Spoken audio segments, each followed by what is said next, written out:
Hello everyone, আজকে আবার একটা মিনি ব্লগ নিয়ে হাজির হয়েছি। দিনটি ছিল 30 এপ্রিল 2025 বুধবার। আজকে শ্রীরামপুরে এসেছি একটা রেস্টুরেন্টে যাওয়ার জন্য। শ্রীরামপুরে যারা থাকেন তারা এই বিষয়টা জানেন, আমরা শ্রীরামপুরের বাইরে থাকি।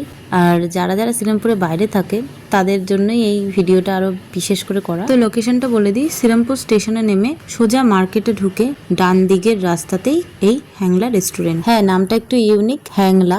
আর আমরা এই হ্যাংলা রেস্টুরেন্টে এসেছি আজকে ডিনার করার জন্য। এই রেস্টুরেন্টে এগরোল হলো বিখ্যাত। রেস্টুরেন্টের এখানে আউটলেটটা থেকেই যারা যারা এগরোল নেয় এখান থেকে নিতে হয়। আর মেন ফুড খাওয়ার জন্য রেস্টুরেন্টের ভেতরে যেতে হবে। তো এবার ভেতরটা দেখি চলো কেমন।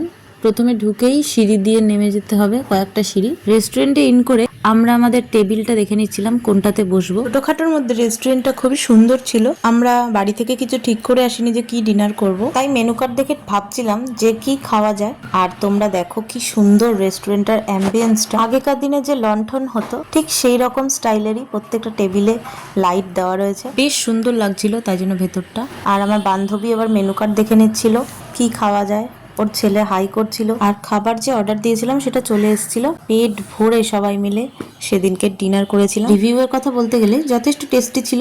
আর কোয়ান্টিটি এতটা দিয়েছিল যে আমাদের পেট ভরে গেছিল। যেহেতু আমরা 2-3 রকম নিয়েছিলাম ওই জন্য পেট ভরে গিয়েছিল। কাছাকাছির মধ্যে তোমরা শ্রীরামপুর হ্যাংলা যেতেই পারো। আজকের ভিডিও এটুকুই। ভালো লাগলে লাইক, কমেন্ট অ্যান্ড শেয়ার করে দেবে। আর ফেসবুক থেকে দেখলে অবশ্যই ফলো করে দেবে। তো চলো, বাই বাই।